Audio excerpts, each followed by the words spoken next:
My ex-husband wanted to shame me by inviting me to his big wedding. He thought I would come looking sad and broken. But when I arrived in a shiny black Rolls-Royce with 3 little boys holding my hands, everyone froze. I, the same woman he once called Barren, now had triplets. And that was just the beginning. Hello friends, welcome to our story. Before we start, please like this video and subscribe. Also, tell us in the comments where you are watching from. New York, London, maybe South Africa or Jamaica. We want to know. I used to live in the busy city of Enugu with my husband Obinna. He was a wealthy businessman in his early 30s. Everyone in town knew him as a man who loved money, cars and power. He wore expensive suits, drove the newest cars, and walked with his head high, as if the ground was not good enough for his shoes. He was proud, loud, and always wanted people to respect him. But behind the big house, behind the gold watch on his wrist, there was a part of his life that made him angry every single day. This food is inedible. What have you done with it? You need to fix this. I was his wife, and I had no children. I was a quiet and gentle woman. I was beautiful, with smooth brown skin and soft eyes that carried sadness most of the time. I had married Obinna out of love, not for his money, and for 7 years I stood by his side. But those 7 years became years of pain, because every month I waited and every month the news was the same. No child. Obinna's mother never stopped talking about grandchildren. Every visit ended the same way. Every phone call carried the same weight. "Where is the child?" she would demand, her voice sharp and impatient. "What kind of wife cannot give my son an heir?" And Obinna, instead of shielding me, let those words sink in. He let them fester. Until one evening, the storm that had been building finally broke.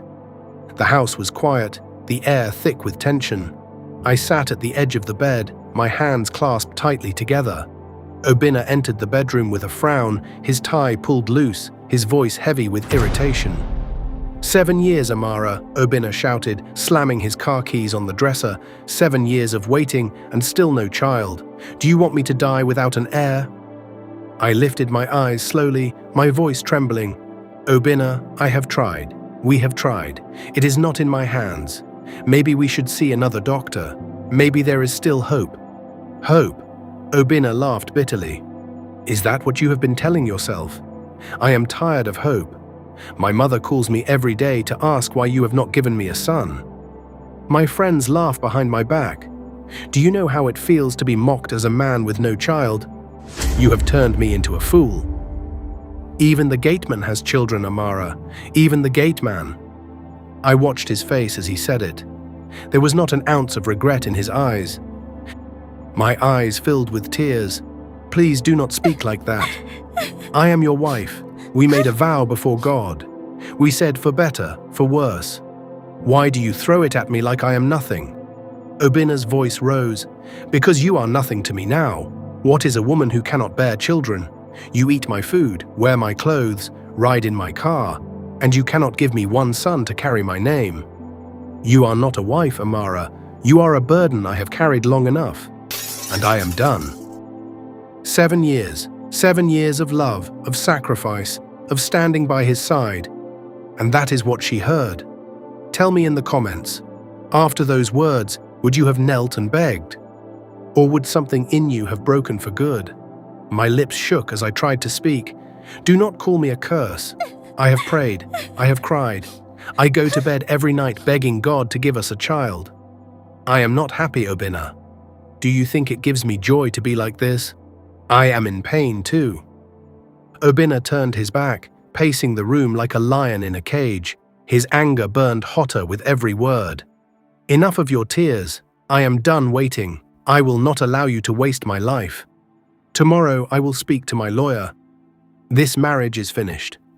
I gasped as if my chest had been struck. "Divorce? You will divorce me after everything? After I stood by you when you had nothing? After I left my family for you? Obinna, have you forgotten the love we once had?" Obinna swung back to face me, his eyes cold and hard. "Love cannot produce children. My mother was right. I should have left you long ago. I need a wife who can give me sons, not a woman who fills my house with silence. By tomorrow, Amara, I want you out of my house. You have wasted my best years. Do not waste my night too. I broke down, falling to my knees, clutching the edge of his trousers. Please, Obinna, do not do this. Give me more time. Give us more time. God can still answer us. Obinna pulled his leg away as if my touch disgusted him. God has nothing to do with this. You are the problem, and I am tired. You will leave. That is final. The argument echoed through the walls. The maids in the house whispered among themselves, but none dared to enter the room. I could hear them shifting just outside the door, and I knew that by morning the whole house would know. Please forgive me. Our marriage is all I have. I've done so much for you. No, My it's over. sobs I'm filled sending the you air away. as I tried one last time. Obinna, look into my eyes. Look at the woman who cooked for you, who washed your clothes, who prayed for you when you were sick. I have given you everything I could. Do not throw me away like trash. But Obinna did not soften. He picked up his phone and made a call in front of me. Yes, Barrister Okeke, prepare the papers. I want a divorce immediately. Yes, she will leave tomorrow. I froze, staring at him in disbelief. You called your lawyer already? You planned this? Obinna, how could you? Amara, you are a burden, Obinna said sharply. I am freeing myself. If you love yourself, pack your things tonight. By morning, I do not want to see you here. I stood slowly, my body weak, my heart breaking into pieces. I walked to the wardrobe and began to fold my clothes into a small bag. My hands shook so much that I could barely zip it. Every dress I folded carried memories, birthdays, church services, quiet dinners, but now those memories felt like lies. As I packed, Obinna stood watching, his arms crossed, his face stone cold. Not once did he move to stop me. Not once did he soften. I kept glancing at him as I folded each piece of clothing, still hoping to catch some flicker of doubt in his eyes. There was nothing there. I finally lifted my small bag, my tears falling freely. I turned to him one last time, my voice breaking. Obinna, you will regret this. One day you will see the truth. One day you will understand what you have done. But Obinna did not answer. He looked away as if I were already gone. With slow steps, I walked out of the bedroom, my slippers dragging on the marble floor. The house that once felt like a home now felt like a prison. I passed the maids who bowed their heads, afraid to meet my eyes. I pushed open the big front door, and the night air hit my face. I paused, looking back at the mansion I had called home for 7 years. Then I whispered to myself, I may be leaving with nothing, but I will not remain broken. My God will fight for me.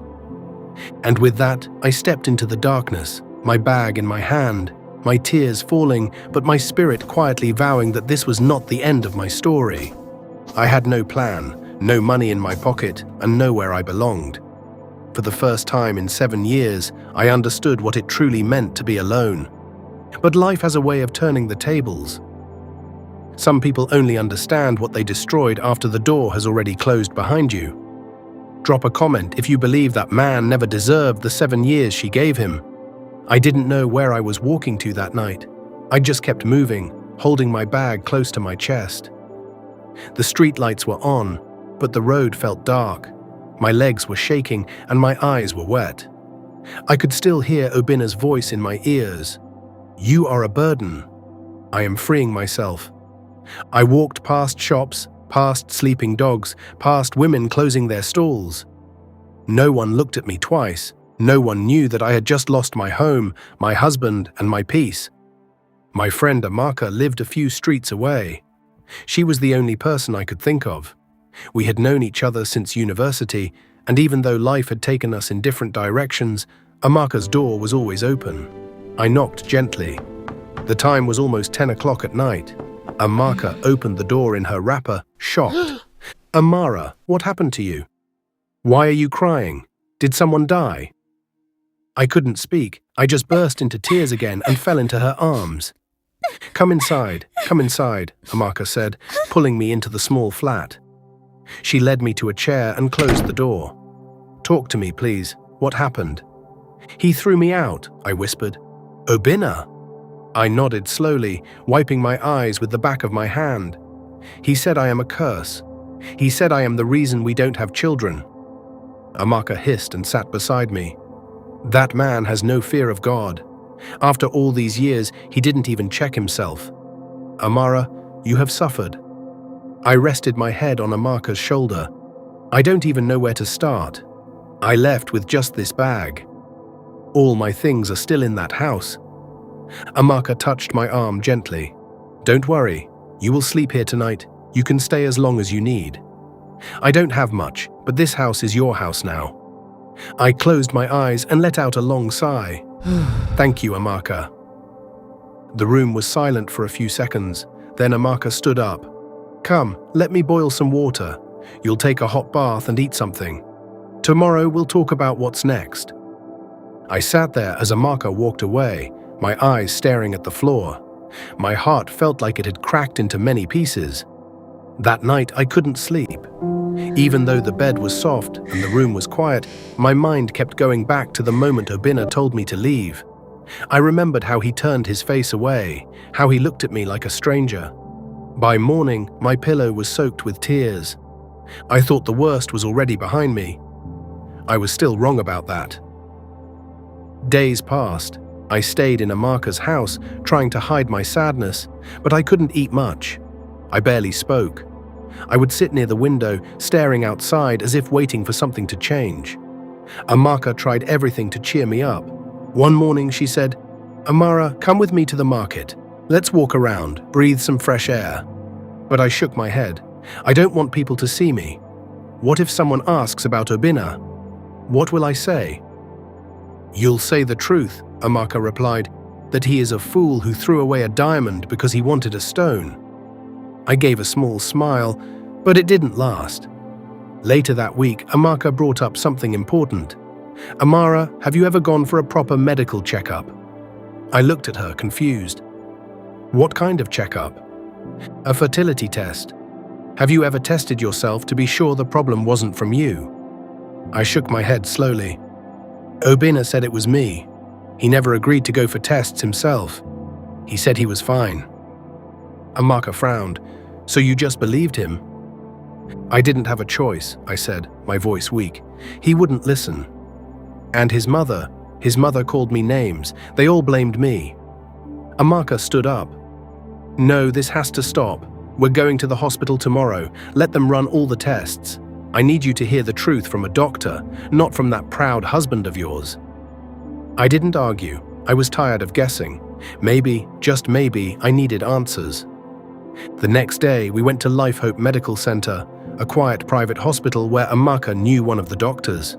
Dr. Uche, a soft-spoken man in his 40s, welcomed us into his office. How can I help you, Madam Amara?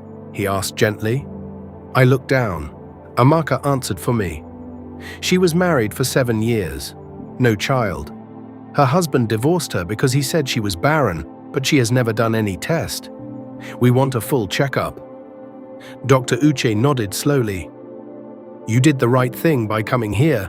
We'll run some tests, then we'll talk. We spent the next few hours doing blood work, scans, and hormone tests. I felt nervous the whole time. What if Obinna had been right? What if I really was the problem? 2 days later, the results were ready. I sat in front of the doctor, my hands sweating. Dr. Uche adjusted his glasses and smiled. Madam, everything looks good. Your reproductive system is healthy. You're ovulating well. Your hormone levels are normal. There is absolutely nothing wrong with you. I blinked. Nothing. Nothing, the doctor repeated. If there was no pregnancy for 7 years, I advise you to ask your ex-husband to check himself. From what I see, you are completely fine. I covered my mouth as tears filled my eyes. I don't know what to say. This is incredible. I don't know what to say. Amaka jumped from her seat. I knew it. I knew it. That man lied to you, Amara. He blamed you just to cover his own shame. I felt my whole world spin. So all this time, I wasn't the problem. Dr. Uche smiled kindly. You were never the problem. And when you do find the right man, I believe you'll have your own children. Don't let what happened to you steal your peace. We thanked the doctor and left. Outside the hospital, I sat on a bench, my body shaking from the truth I had just heard. All these years, I whispered, I begged God. I cried every night. I hated myself.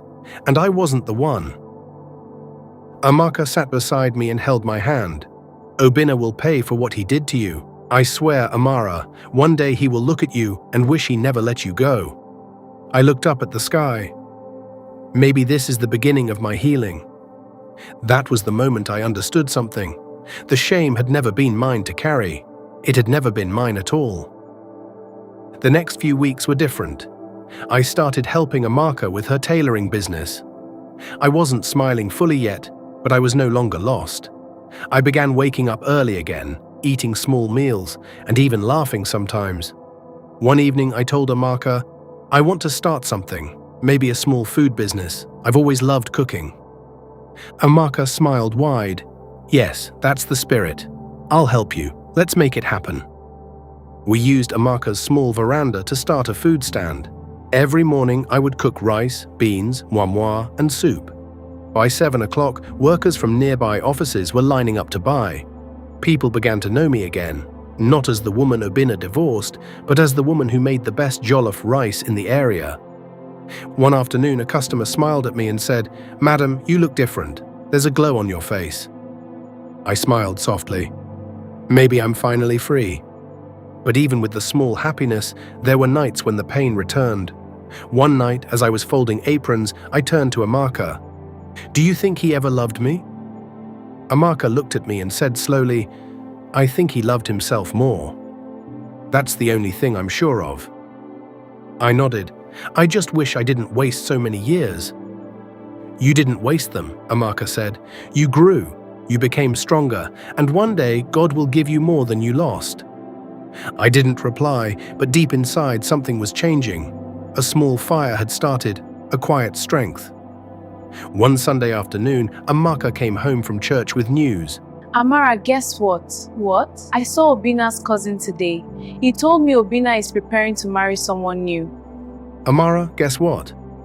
I looked up from my pot of soup. What happened? I saw Obinna's cousin today. He told me Obinna is preparing to marry someone new. A flashy girl from Lagos. Fashion designer, rich family, very fine, very classy. And guess what? She wants a serious man, not just those Instagram boys. My heart paused for a moment. Oh, I said quietly. He's even inviting some of your old friends to the wedding, Amaka added. He wants people to come and see what a real wife looks like. I looked away. He hasn't changed at all. Amaka came closer. You know, he might even send you an invite just to mock you. I didn't say anything. Let him do whatever he wants. I know who I am now. I stirred my soup slowly. Then I whispered, let him do whatever he wants. I know who I am now. But that night, as I lay on my bed, my hand rested on my belly. I stared at the ceiling for a long time, remembering what the doctor had said. You're healthy. I placed my other hand over my chest. God, if you ever saw my tears, please show the world that I was never the problem. And I closed my eyes, not with pain, but with a small smile of peace. I stood in front of my food stand one morning, wiping the edge of a table with a cloth. The street was already buzzing with life. Children were rushing to school, kiki drivers were honking, and women were calling out prices from their stalls. I was wearing a simple gown with a scarf tied around my head. The smell of my jollof rice filled the air, and a small line was already forming. I smiled weakly at each customer, dishing rice and stew into takeaway plates. But inside my heart, there was a quiet war. One part of me was moving on, but another part still remembered the pain. Still remembered Obinna's voice, still remembered how I was called Barren, useless, and thrown out like trash. Madam, 2 plates, please. A man's voice broke my thoughts. I turned. The man standing there was tall, with kind eyes and a calm face. He wore a white shirt, tucked into neat brown trousers, and carried a small black laptop bag. He smiled gently, pointing to the rice pot. Your jollof smells too good to pass, he said. I forced a small smile. Thank you. Spicy or normal? Spicy, the man replied. Very spicy. I like my food to fight back." That made me chuckle a little. I packed the 2 plates and handed them over. "How much?" he asked. 2,000, I replied. He handed me a clean note, took the food, and looked at me for a second. "You don't talk much," he said. I shrugged. "I just like to focus on the food." "That's fair," he smiled. "My name is Emma, by the way. I work at the firm down the road. I'll be coming back often. Your rice has already won my heart." I gave a polite nod. "Thank you, sir." As he walked away, I didn't think much of it. Just another customer. But Emma came back the next day, and the day after that, and the next. Sometimes he ordered 2 plates, sometimes just 1. But each time he came, he made a small joke or shared a short story. He never stayed too long, never forced a long conversation, but I noticed he always made me smile. One afternoon, he stayed a little longer. The street was quieter and no one else was waiting in line. "Madam Amara," he said, reading my name from the small sign on the stand. "Do you rest at all? You've been here since morning." I wiped my hands on my apron. "I rest when I get home." Emma frowned. "You shouldn't work this hard alone. Do you have any help?" "No," I replied, "but I'm used to it." There was silence for a moment, then he spoke again. "If I'm being too forward, forgive me, but are you married?" My heart skipped. I looked away. "I was," I said quietly. Emma nodded slowly. "Sorry, I didn't mean to bring up anything painful." I sighed. "It's not your fault." He stood quietly for a few seconds, then cleared his throat. "Well, just know that you seem like someone with a good heart. Strong, too. I admire that." Then he smiled, waved, and walked off. That night, Amara noticed something. "Who's the man that always comes to buy food?" she asked, her eyes full of mischief. I shook my head. "He's just a customer." "Are you sure?" Amara smiled. "Because the way he looks at you—" I rolled my eyes. "Don't start." But Amara wasn't wrong. Over the next few weeks, Emma didn't just come for rice. He brought gifts: plantain, onions, sometimes bottled water. He said it was to support the business. And slowly, I started to talk more. I told him about my food journey, about how I learned to cook from my mother, about how I used to dream of opening a restaurant. One afternoon, Emma sat on a plastic chair beside my stall. "Amara," he said, "forgive me again if I'm overstepping, but I see something special in you." I looked down, unsure of what to say. "I was married too," Emma said. "Years ago, my wife died in a car crash. I haven't tried to love anyone since. Until recently." My eyes widened. "You remind me what peace looks like," he continued. "Not the loud, flashy kind, but the quiet one that sits in your chest and makes you feel at home. I don't want to rush you, I just wanted you to know." I didn't reply for a long time. I looked at my hands, then at the pot of rice, then at him. "I'm scared," I whispered. "I know," Emma said gently, "but I'm not Obina. I won't break your heart." It took months, but eventually I said yes to coffee, then to dinner, then to long walks on Sunday evenings. And one day, as we sat under a tree near the park, I looked at him and asked, "Why me? You could have chosen anyone." Emma smiled. "Because you are the most real person I've met. You carry pain, but you still smile. You were broken, but you didn't stay down. That's the kind of woman I want beside me." My eyes filled with tears. I reached for his hand and held it tightly. "Then I want to try too," I said. We got married 6 months later, a small, quiet ceremony. No big cake, no loud music, just a few close friends and family. Amara was the loudest one there, dancing like she had just won the lottery. "I told you," she shouted. "I told you good things would still come." Our new life was peaceful. Emma was gentle with me.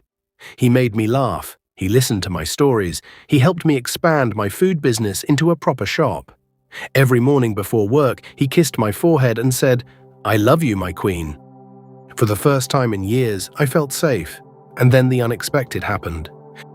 One morning, I woke up feeling strange. My body was weak.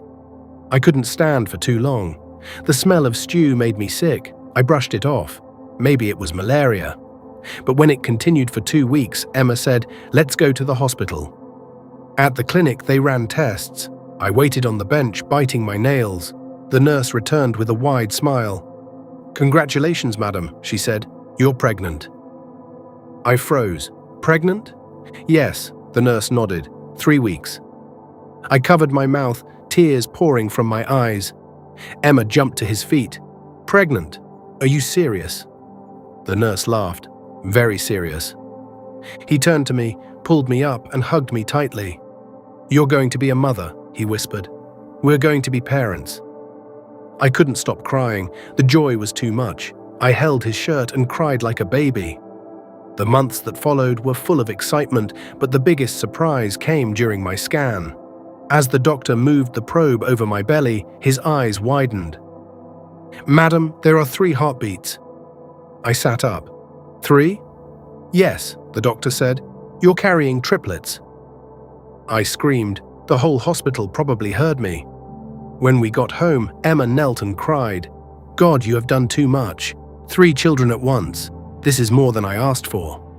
We prepared carefully. Emma built a nursery. Amara came to help. The neighbors brought gifts. And on a calm Saturday morning, I gave birth to 3 healthy boys. Tears flowed freely. They look like you, but I'm keeping this one. See, his ears are just like mine. The nurses clapped. The doctor smiled. Emma couldn't stop laughing. "They look like you," he said, holding one of the babies. "But I'm keeping this one. His ears look like mine." I held all 3 to my chest, crying silently. "I'm not barren," I whispered. "God proved them wrong." Word spread fast. People from my old street came to see the miracle. Even some of Obina's friends heard about it. "She had triplets," they asked. "That woman Obina threw out." "Yes," someone would reply. "She even opened a new restaurant. Her husband is rich and kind." Some people smiled with joy, others shook their heads with regret. But I wasn't thinking about the past anymore. I was holding my sons. I was kissing Emma. I was feeding my babies in the early hours of the morning, smiling at their tiny hands and soft cries. My scars were still there, but now my life had changed. I was no longer the broken woman crying on the street. I was a mother. I was whole. I was free. While I was learning how to hold a baby with one hand and feed 2 others with the other, I later came to know what life had been like for Obina in that time. His business had grown. His cars were newer, his clothes more expensive, his bank account bigger. But there was one thing that still troubled him. Something money couldn't buy. He was still without a child. After throwing me out, by all accounts he had expected his life to move on quickly. Once he found a new woman, one who could give him children, everything would fall into place, or so he thought. But it didn't. He had dated 3 different women in the last 3 years. None of them got pregnant. One even left him after a year, saying she couldn't live in a house where the man's mother treated her like a baby factory.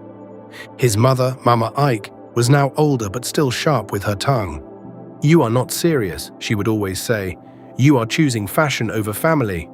When I picked Amara for you, I told you to be patient. You were the one who ran her off." Obina would always grow angry. "Don't mention that woman to me again." But late at night, when the house grew quiet, I was told he grew restless. Questions about me still found him. Where was I now? Had I remarried? Had I found joy? One morning, while scrolling through Instagram, he came across a picture that stopped him. A baby's leg. Then another photo. Tiny fingers holding a woman's thumb. The hand in the photo looked like mine. The skin, the way I held the baby. It couldn't be. "No, it's just a coincidence," he told himself, but he kept thinking about it. So he decided to block it out with something stronger. Another woman. I came to learn that same week, his friend Kunle had called him. "Guy, there's someone you need to meet," Kunle said over the phone. "Who?" Obina asked lazily. "Her name is Adora. She just moved back from Lagos. Fashion designer, rich family, very fine, very classy. And guess what? She wants a serious man, not just those Instagram boys." Obina laughed. "You're selling her like she's a car." "I'm serious," Kunle said. "She's different. You'll like her." Obina sighed. "Fine, set it up." They met at a fancy restaurant 2 nights later. Adora was exactly as described, tall, beautiful, with long curly hair and nails painted gold. She wore a gown that looked like it came straight from Paris. From what I later found out, what caught Obina's attention wasn't her looks. It was the way she spoke, confident, bold, like someone who knew what she wanted. "So you're the famous Obina," she said with a small smile swirling her wine glass. "And you're the Adora everyone keeps talking about," he replied. They spoke for 2 hours about business, about travel, about life. But the topic Obina almost forced into the conversation was family. "I've been ready for children since forever," he said. "I just haven't found the right woman." Adora raised her brow. "You were married before, right?" "Yes," Obina said quickly, "but she couldn't give me a child. We tried for years." Adora said nothing. She just nodded. Then she smiled again. "I'm not in a hurry, but I do want children, maybe 2 or 3. "Same here," Obina said. Within a month, they were seen together everywhere, at weddings, at business launches, even at church. People started whispering, "Obina has finally moved on." He started spoiling her, buying her dresses, phones, even a car. One day, Adora said, "Let's not waste time. If we're serious, let's do it." "Do what?" Obina asked. "Marriage," she said, sipping her juice like it was nothing. Obina stared at her. "You're ready." "I'm a grown woman," she said. "I know what I want. I don't believe in dating for 10 years. If you want me, show me." That night, I was told, Obina called his event planner. The wedding preparations began immediately. Everything had to be perfect. It was going to be the biggest wedding in town. Red carpet, Rolls-Royce, a live band from Ghana, guests flying in from Abuja and Dubai. He was obsessed with making it grand, not just for love, but to prove something to his friends, to his mother, to the world. He wanted everyone to see that he had moved on, that his life was better without me. And I suspected deep down that he wanted me to see it too. I came to learn that one afternoon, as he sat with the wedding planner going through the guest list, Obina paused. "Add one more name," he said. "Who?" the planner asked. He picked up a pen and wrote it himself. "Amara." The planner raised her brow. "Your ex-wife?" Obina didn't explain. He just smiled coldly. "Send her the invite. First class. I want her to be there. Front seat." I later heard that behind the scenes, Adora was planning her own side of things. She had ordered her wedding gown from a designer in Milan. The lace cost more than some people's cars. Her bridesmaids were already rehearsing their dance steps. Her bridal shower was to be held at a beach resort. To the world, she was glowing, but behind closed doors, I came to find out, Adora was growing worried. She had been trying to get pregnant for months. Nothing. Every morning she checked her calendar. Every evening she stared at test kits. All negative. She hadn't told Obina yet. And her mother's voice, I was told, kept ringing in her head. "Are you sure this man is not the one with the problem?" 2 weeks before the wedding, Adora finally brought it up. They were lying on the bed, going through some photos on her phone. "Obina," she said quietly, "do you ever think about seeing a doctor?" Obina looked at her. "Why?" "For a checkup," she said carefully, "just to be sure everything is fine before we marry." He frowned. "What do you mean by that?" "I mean," she hesitated, "we've been together for months, no pregnancy." Obina stood up slowly. "So you think I'm the problem?" No, she said quickly. "I'm just saying maybe we both get checked together." Obina's face turned cold. "You sound just like Amara," he said sharply. "Blaming me, making me feel like I'm broken."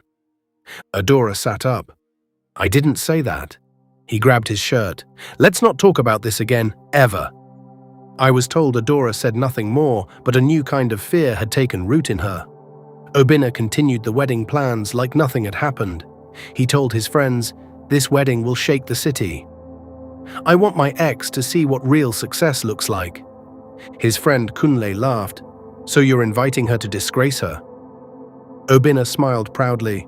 "She needs to see what she lost." But Kunle looked unsure. "Are you sure that's wise?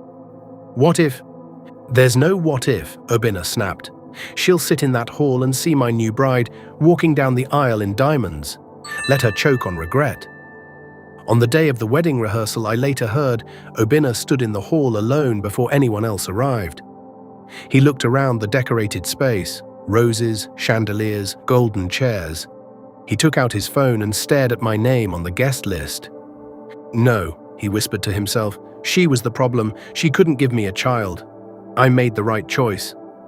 Still, he walked out and lit a cigarette. I was bathing one of the triplets when my phone buzzed. Amara picked it up and froze. Amara, what is it? I asked, drying the baby's hair. It's a wedding invitation. From who? Amara turned the phone. Obinna.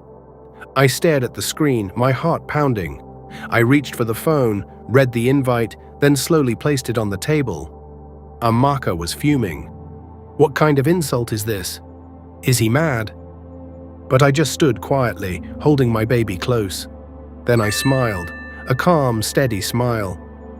It's okay, I said softly. Let him have his wedding. Amara frowned. You're not going, right? I looked at my babies, all three sleeping peacefully. I didn't answer, but the way I walked to my room with quiet confidence said everything. And this time, it was my turn.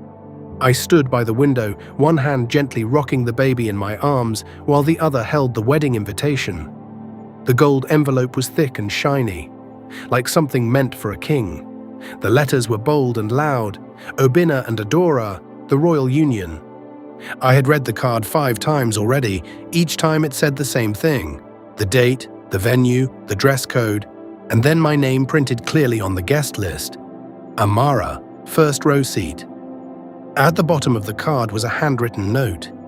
You should come and see how a real family begins. He didn't just invite her, he wrote that by hand. Would you have gone to that wedding, or would that note have been the last thing you ever read from him? Tell me in the comments. I lowered my eyes and took a deep breath. I wasn't crying, I wasn't shaking. But something inside me was rising slowly, like fire warming cold stones. Amara walked in carrying a bowl of hot pap. I still don't understand why he sent this. Is he crazy or just wicked? I said nothing. Is he trying to insult you after everything he did? Still no answer. Amara, talk to me now, Amara snapped. Why are you so calm? You should have torn that invitation into pieces and thrown it in the dustbin. I finally spoke. He wants me to feel small. Amara folded her arms. Then let's ignore him. We will not give him that chance. He wants me to come and cry in a corner, I continued, while his bride walks in with gold on her skin and a smile on her lips. And we will not go, Amara said again. I looked at my 3 sons sleeping quietly on the rug, their matching yellow onesies wrinkled from playtime. But what if we show him the truth? Amara's brow rose. What truth? My voice was firm, that I was never the problem, that the woman he thought was broken is whole. Amara was silent for a long time. Then she sat down. Wait, are you planning to go to the wedding? I nodded. With the boys? Another nod. Amara opened her mouth, but nothing came out. Then she laughed. Ain, that man will faint. Amara, are you serious? I smiled for the first time that day. Very serious. The plan began that evening. I went to the wardrobe and picked out a long yellow gown I had kept for a special day. It had been sewn months ago by Amara, but I had never worn it. Amara brought out her makeup kit. If we're doing this, we'll do it well, she said. I don't want to look loud, I said. I want to look peaceful, but powerful. Say less, Amara grinned. You'll look like God's proof. We ordered new outfits for the boys, matching yellow shorts and white shirts with bow ties. Amara contacted a friend and booked a black Rolls-Royce Phantom. The car would arrive that morning and wait down the road until I gave the signal. We practiced how the boys would hold my hands and walk beside me. The twins were a little playful, but the youngest always followed my steps. I'm not going there to fight, I reminded Amara as we folded clothes. I know, Amara said, but trust me, your presence alone will scatter that wedding. On the night before the wedding, I couldn't sleep. I sat by the window again, watching the stars. Emma came and stood behind me. He placed his hands on my shoulders. You don't have to do this if you don't want to, he said softly. I want to, I replied, not to prove anything to him, but to remind myself that I survived and I'm still standing. He kissed my cheek. Whatever you decide, I'm with you. I turned to him. Thank you. You've given me what no man could ever give me. Peace. Emma smiled. And you gave me back joy. If you have ever waited quietly for the moment someone who wronged you finally sees the truth, this next part is for you. And if stories like this are why you keep watching, subscribe now before we get to what happens next. The morning of the wedding arrived. The whole city buzzed with noise. Social media was full of pictures. Obinna and Adora was trending. Everyone talked about how the wedding was the event of the year.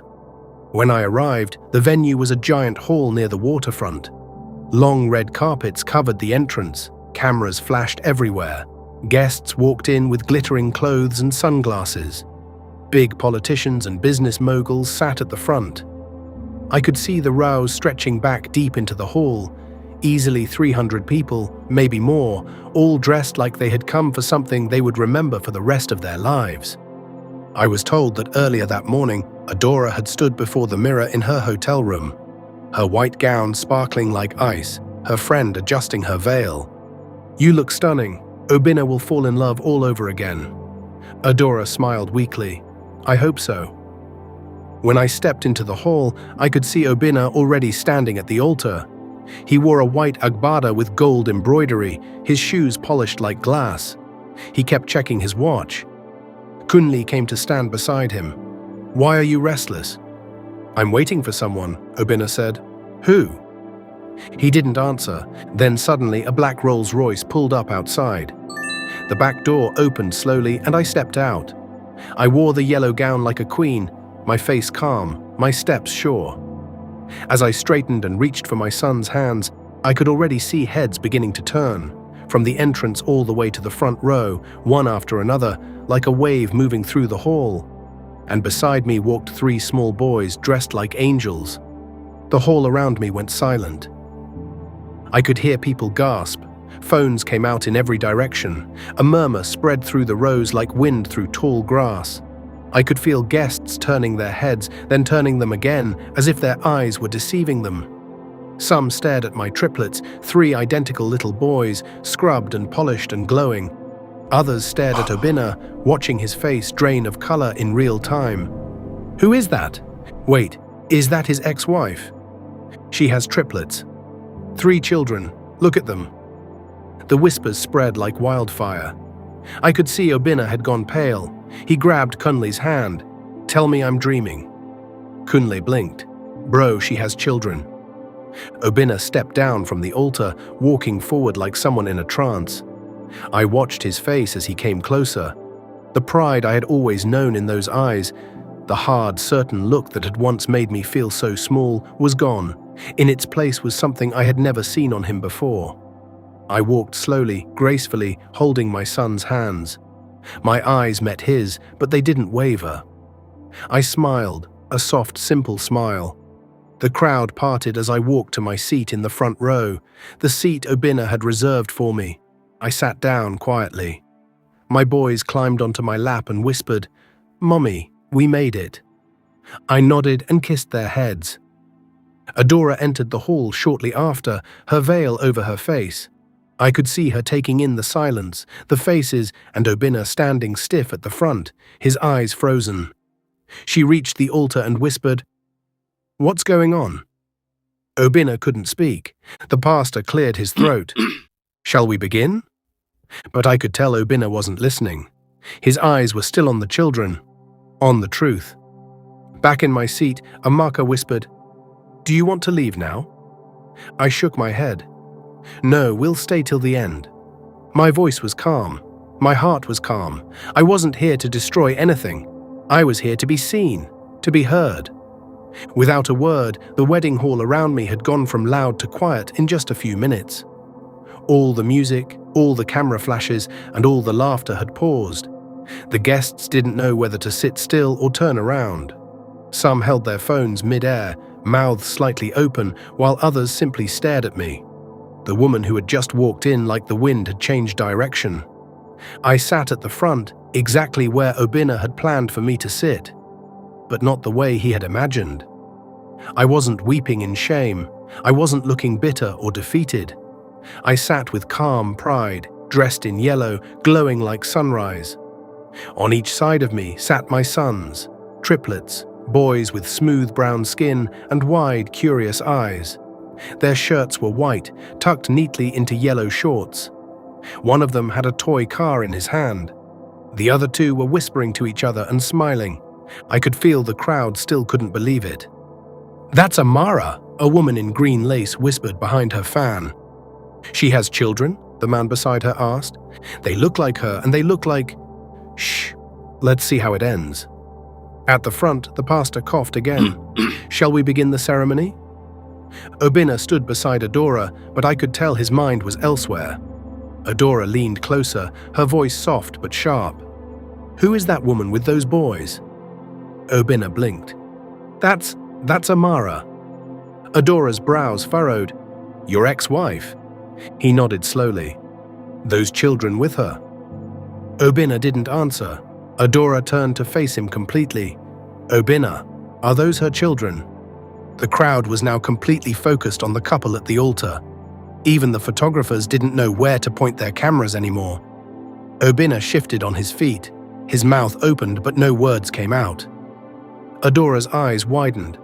"You told me she was barren." I thought she was," Obinna stammered.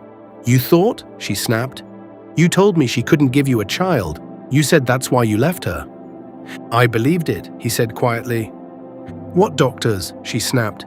"You never showed me any results. You never agreed to go for tests yourself."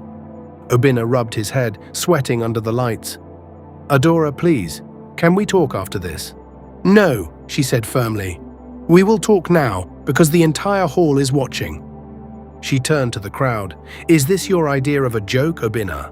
You invited your ex-wife here just to disgrace her, and now she walks in with triplets?" There was a loud murmur from the guests. Obinna looked around nervously. "Lower your voice." But Adora stepped away from him. Her face was filled with confusion and hurt. You liar! You lied to me just like you lied to her. I can't believe you are this wicked, Obinna. "You lied to me," she said, louder now. "You lied to me just like you lied to her." Kunle came forward quickly. "Adora, please, let's go outside for a minute." "No," she said, "I want answers right here." She looked straight at me. "Madam, please forgive me for asking this, but are those boys your children?" I stood up slowly. I picked up the smallest boy and carried him in my arms. "Yes," I said clearly, "they are my sons." The hall went silent again. I looked at Obinna. My eyes were calm but strong. You called me Barren, Obinna. You threw me out and watched me beg and cry. You invited me to make a mockery of me. You called me Barren, Obinna. You threw me out and watched me cry on the floor. You said I was cursed. You made me believe I was less than a woman. But this is I me. could feel people gasp quietly all around me. I could feel the weight of every person in that hall resting on the next words. "But I wasn't the problem," I continued. "You never agreed to be tested. You said it was always me. But God showed the truth, and he gave me not one child, but 3. Obinna couldn't speak. He stood there searching for words. I watched his face. For the first time in all the years I had known him, Obinna looked small. Adora turned to him slowly. "So you lied, you ruined her, you dragged her name, and all this time it was you." "I didn't know," Obinna tried. "I didn't mean—" "You didn't care," Adora cut in. "You just wanted someone to blame." She stepped away from the altar. "I can't marry you, Obinna," she said, her voice shaking. "Not today. Not ever." The crowd gasped. The pastor stepped back. The choir sat down. The camera lights dimmed. Obinna tried to reach for her hand. "Adora, please don't do this here." She looked at him one last time. You are not ready for love. You are still stuck in your pride. "You're not ready for love. You're still stuck in your pride. I deserve better." She dropped her bouquet on the stage and walked out of the hall, her bridesmaids rushing after her. I could hear someone behind me draw a sharp breath. Then another. The hall seemed to hold very still for just a moment, as if no one could believe what they had just witnessed. Obinna turned, eyes wide, breathing hard. I could hear the crowd around me beginning to whisper louder now. So it was his fault all along, and he wanted to disgrace her. Imagine. I watched Obinna look at the ground, his whole body seeming to buckle. I turned and began walking out of the hall. My boys followed beside me. I didn't look back. I didn't shout. I didn't gloat. I walked like a queen leaving a courtroom, with dignity and truth wrapped around me like a royal robe. She said nothing. She threw no words. She just showed up and let the truth speak for itself. If this moment moved you, like this video, and if you know someone who was ever blamed for something that was never their fault, send this story to them right now. Amaka met me at the door. Amara, you did it. You showed them the truth. I shook my head. I didn't do it to prove anything. I just came to be seen. We stepped into the Rolls-Royce. The driver closed the door gently and the car pulled away. Inside the car, I held my boys close. "Are you okay, Mommy?" one of them asked. I smiled. Yes, I'm more than okay. I later came to hear what happened after we drove away. Obinna sat alone on the edge of the stage, his agbada looking too big now, his crown too heavy. The drinks were still cold, the food still untouched, but the joy had left the room. Kunle walked up quietly. "Bro, what now?" Obinna didn't answer. He just sat there staring at the door his bride had run through, the door his lies had opened. I was told that for the first time in his life, he felt truly alone. Kunle came and sat beside him. He had removed his cap and looked more tired than confused. "Obinna," he said carefully. Obinna didn't answer. "You didn't see that coming, did you?" Still no answer. Kunle sighed. "She came with triplets, bro, triplets, and the whole world was there to see it." Obinna turned his head slowly. "I planned that wedding for months." "I know. I invited her to sit there and watch me move on." Kunle didn't say anything. She came, not crying, not broken, but with 3 sons. Obinna rubbed his eyes hard. "How is that possible?" Kunle leaned forward, resting his elbows on his knees. "That's what everyone's asking now. You said she was barren. You divorced her because of that. And now she has children. Not 1, 3. But she never got pregnant while we were together. Did you ever get tested?" Kunle asked quietly. Obinna didn't reply. "I'm serious," Kunle said. "Did you?" "I didn't need to. She was the one who needed to. She was the one without a child." "Says who?" Kunle turned sharply. "You? Your mother? Gossip? You just assumed. She never argued." "Because she loved you," Kunle said. "She was loyal. She believed in you. She didn't want to fight. She begged me not to leave.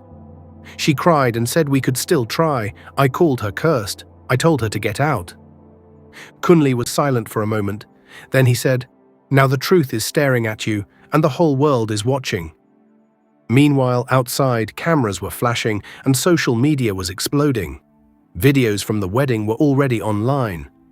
People were sharing pictures of me stepping out of the black Rolls-Royce. Clips of Adora dropping her bouquet and walking out were everywhere. Amara returns, triplets at the wedding, Obinna exposed. Some comments were mocking, some were shocked, others were angry. But one thing was clear, Obinna was trending for the wrong reason.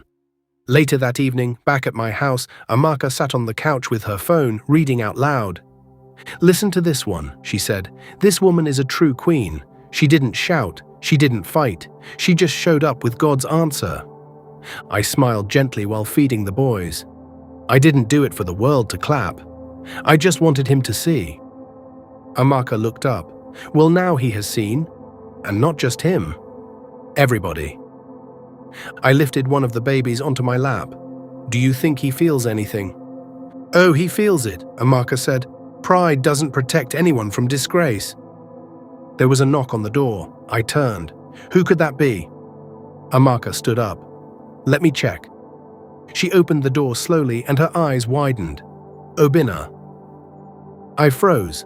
I stood up slowly, placing the baby in the walker. Obinna walked in, looking nothing like the man from the wedding. His shirt was untucked. His eyes were red. His lips were dry. He held his cap in his hands like a schoolboy coming to beg his headmistress. Amara, he said softly. I didn't speak. He looked around the room and saw the children playing. One of them looked up and smiled at him. Hi, Uncle. I could see something shift in Obina's expression. I didn't come to cause trouble, he said. I just needed to see you, to say something. I folded my arms, my face calm. I ruined everything, Obina said, his eyes lowering. I judged you wrongly. I insulted you. I let my pride blind me. Silence. He took one step closer. I believed I was right. I told the world you were barren. I didn't even test myself. I just assumed. And that assumption destroyed our marriage, I replied. Obina nodded.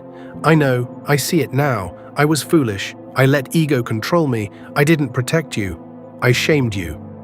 You didn't just shame me. My voice was steady. You crushed me. You made me feel worthless. I'm sorry, he said, tears falling. From my heart, I'm sorry. I don't deserve forgiveness, but I had to come. Please, even if you don't forgive me, I was wrong. Find a place in your heart to forgive me. He knelt down. Please, even if you don't forgive me, I want to say it. I was wrong. I hurt the only woman who ever truly loved me. I looked at him quietly. I saw the way you walked into that wedding, he continued. You came with peace, with strength. You didn't shout. You didn't throw words. You just let the truth speak. He looked at the boys. They are beautiful. You're a great mother. He bowed his head. I'm sorry. The room stayed silent for a few seconds. Then I stepped forward. Stand up, I said gently. He looked up slowly. You're not angry. I shook my head. I was angry for years, but now I'm free. Obina stood up slowly. Thank you for listening. You should get tested, I added. Not for me, but for your future. He nodded quickly. I already did. This morning. I raised my brow. Obina looked ashamed. The doctor confirmed it. I'm the one with the issue. Low sperm count, possibly from an untreated infection I had years ago. I blinked slowly. The words hung in the air between us. The problem had never been me. It had always been him. All those years of accusations, of tears, of being called a curse, and the truth had been sitting quietly inside him the entire time, waiting to be found. So all those years, I said softly. Yes, he said, it was me. There was a long pause. Then I spoke, my voice soft but firm.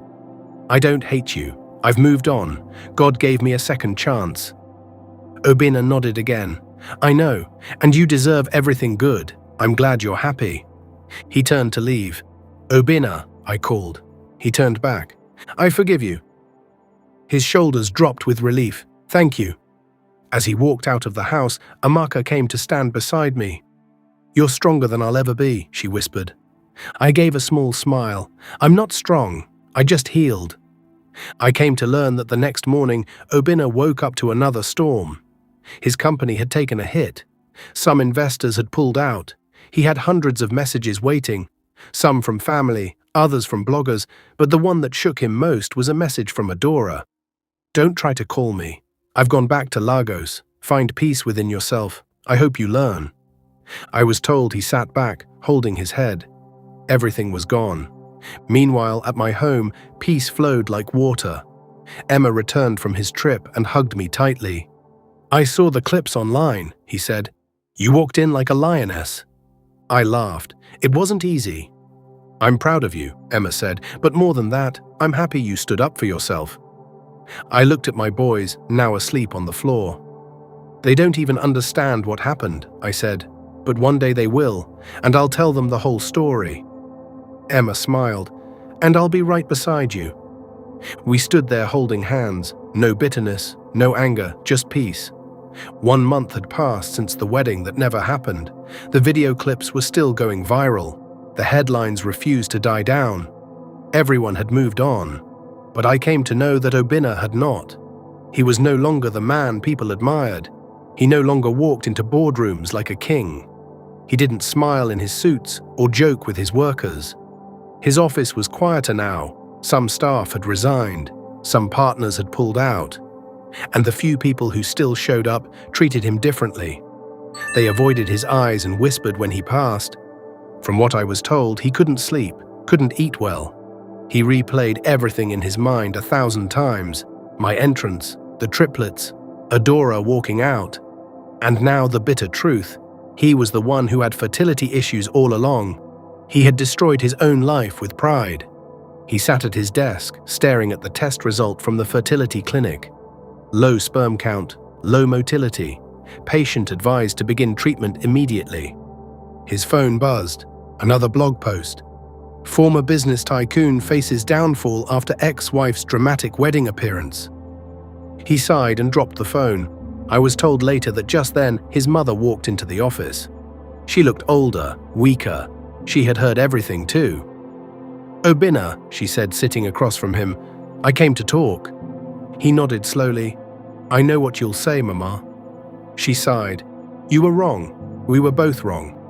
He looked up. "I pushed you to marry someone else," she continued. "I told you Amara was the problem, but I never once stopped to ask if we were being fair." "Mama, you helped me chase her out," Obinna whispered. "I know," she said, her voice cracking, "and I will never forgive myself for that." Silence fell between them. She wiped her eyes.